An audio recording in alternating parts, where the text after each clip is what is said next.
Hey there, Shortcuts. This is Stephen here with the second list for the price list, which will go out to you all, the Shortcuts members, this Wednesday, February 18th at 9 p.m. Sydney time.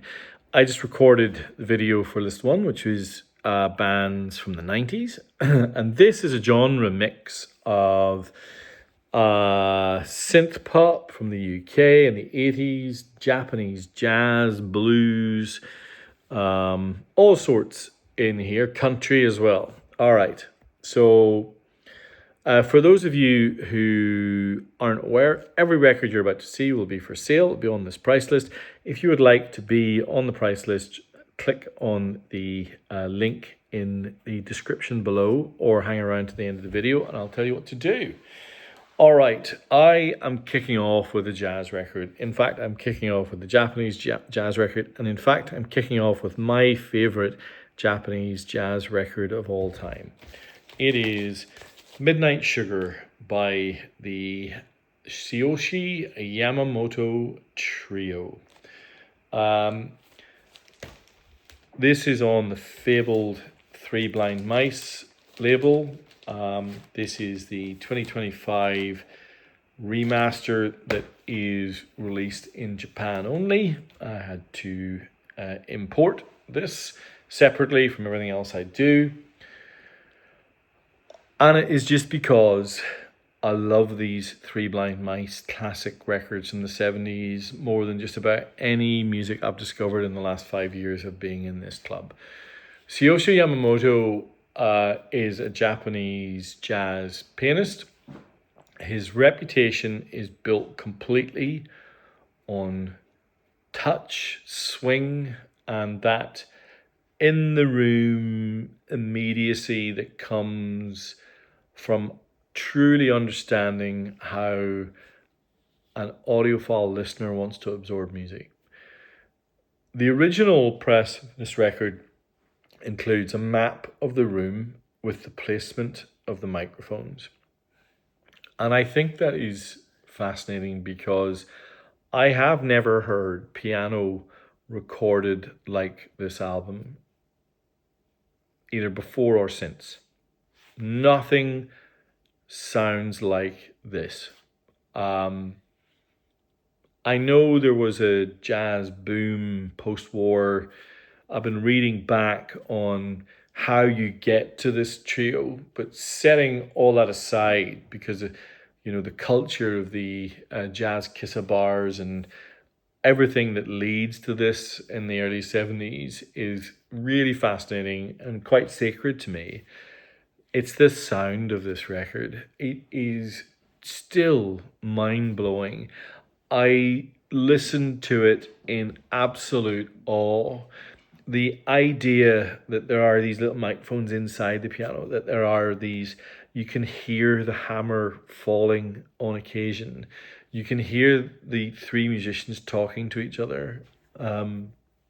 It's to be heard, to be believed. And whilst it is incredibly intricate, it is so bluesy and so elegant. It is transfixing music. Honestly, if Shortcuts fell apart tomorrow, I would think it would have been worthwhile just so that I heard this record for the first time. Shortcuts introduced me to this, and therefore Shortcuts has been worth it. It's that good. And the original presses are hundreds and hundreds and hundreds of dollars, and these represses, whilst just Japanese only, in Japan only, are absolutely magnificent. And so Three Blind Mice 23, the 23rd album that they released, and I don't think they ever made a better one before or since. That good. Magnificent. I love it. How do you follow that? The only person who could follow that is this person, Dolly Parton. This is her 1978 album, Here You Come Again. Look at that. How wonderful is that? I love all Dolly. You all know that. I've got such a soft spot for Dolly. This has got a really lovely little mini poster and the lyrics in such a typically thoughtful way. You know, Dolly's untouchable as far as I'm concerned. And these 70s records are still laced through with her Appalachian history. She crosses boundaries into pop and, without losing her sense of humor and her peculiar glamour and her razor sharp songwriting. I think she is and remains absolutely extraordinary, and I love these Japanese presses to death. Here you come again. Japanese first press. Dolly Parton. All right. I have two of my all-time favorite blues records here. One you've heard me talk about before. One you will hear me talk about for the first time. The one you've heard me talk about before is this. The Junior Wells Band, Chicago Blues Band, and their debut album, Hoodoo Man Blues, which many people who know more about the blues than me rate as the greatest blues album ever recorded. And a lot of that obviously sits with the vocals and harmonica playing of the mighty Junior Wells. But if you're sat there and in your corner, you've got one of the greatest blues guitarists of all time in Buddy Guy backing you up, you're on something. And, the legacy of this record where Jack Myers, Billy Warren, Buddy Guy and Junior Wells playing, I don't know how many gigs a day for however long, coming into the studio, and then having Buddy Guy's amp break and him recording into the microphone amp, and everything about it is difficult. It shouldn't. Its birth was, I'm sure they were so stressed, but they still sound so joyful. And from the opening seconds of Snatch It Back and Hold It all the way through to Chitlin Con Carne and Yonder Wall at the end of side 2, this record is an absolute joy. It really is wonderful.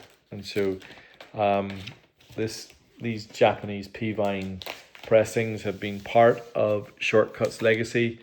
There they are. Delmark, if you haven't got a copy of that record, beg, borrow, steal, jump, elbow people, do what you have to do. This blues record that I'm about to share is a new discovery for me. Well, relatively new, as in the last few months. And I've happened to find another pressing of it at a record fair, and I wanted to share it. It is called, and I think this sleeve is amazing. If you're going to call your album Never Get Out of These Blues Alive, and then show yourself sat on a bus, you've got a peculiar sense of self-worth and confidence, and that is Mr. John Lee Hooker, my friends. There it is on the back. This is the US first press in really nice condition. Recorded September 28th and 29th, 1971 in San Francisco. Now, part of the reason this record is wonderful is because of the band and because of the special guests. And so what you get with this era of John Lee Hooker is a supplementation of his sound by white blues musicians. And in this case, a singular voice, not in the blues space necessarily, but the absolute meeting of the minds of Mr. John Lee Hooker and Mr. Van Morrison is really something.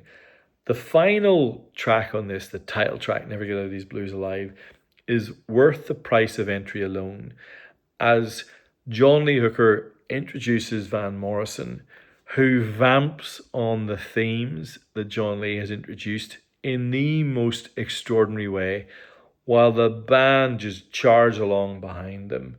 And earlier on that particular side, in fact, the opening track of side two, is TB Sheets, which is a song that I'd heard first done by Van Morrison. And to hear this desolate version on this record is really great. All of that is worth it, except on side one, the third track, Country Boy. I think Country Boy is the singular best track that I've ever heard from John Lee Hooker.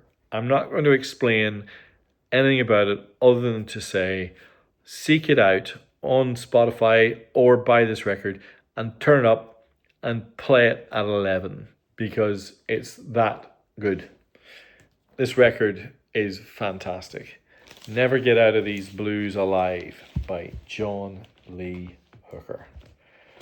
All right, well, how do you follow that?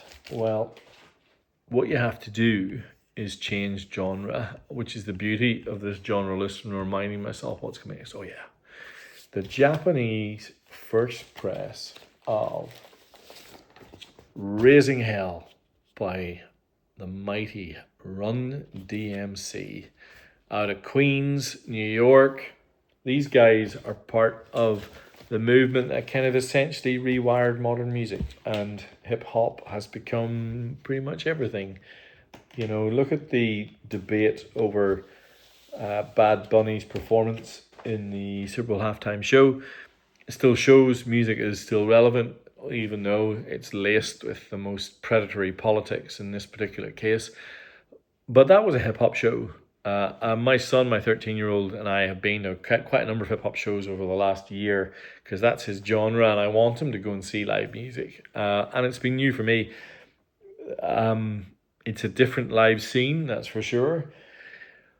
That Run DMC record is about the crisp beats and kind of sledgehammer production, the call and response. It's just classic era hip hop, and that Japanese pressing is the one I have. It sounds amazing. All right, let's talk about a little bit of soul music. The Friends of Distinction. They were Los Angeles vocal soul group, albeit kind of more on the soul and jazz side of things. A number of records in the late 60s through the early 70s. This, I think, is easily the best. But their catalogue is really deep and kind of interesting. And if you really like this era of, incredible bands supplementing these really joyful soul groups, then this one just it'll just hit the spot for you completely. Really cool, layered. I'm pretty sure it's an Aussie first press. Yeah, Aussie first press from 1970. All right. This is my favorite record in this particular list. This is Taking Tiger Mountain by Strategy by Mr. Brian Eno. And this is a West German press. And it sounds bloody great. There's a guy who came out of the UK art rock scene, of course, through the first two records by the mighty Roxy Music. But then he basically invented a bunch of genres and created in the mid-70s a series of absolutely beautiful pieces of art. Here Come the Warm Jets, Before and After Science, and in this case, Taking Tiger Mountain. This is experimental yet accessible, playful yet emotional. I'm not sure there was ever a better run of records from kind of, let's call it Roxy Music's debut up to the Apollo soundtrack that he did. I think that run of records by himself and with Roxy Music are up there with just about anything anyone's ever did. What I really like about this record is it's kind of or post-punk before punk's even arrived. That's not going to make sense until you listen to it, and it's that good. All right. Something completely different again. What about this? The New Zealand first press. This is super rare. Of Forces of Victory by Linton Kwesi Johnson. Jamaican-born, UK-based poet and musician who turned dub into a vehicle for his political activism. So think of it like spoken word raps with this incredibly deep dub feel and this righteous fire. It's really something. He's done a whole series of records. I don't know where Frame's Forces of Victory sits in the canon,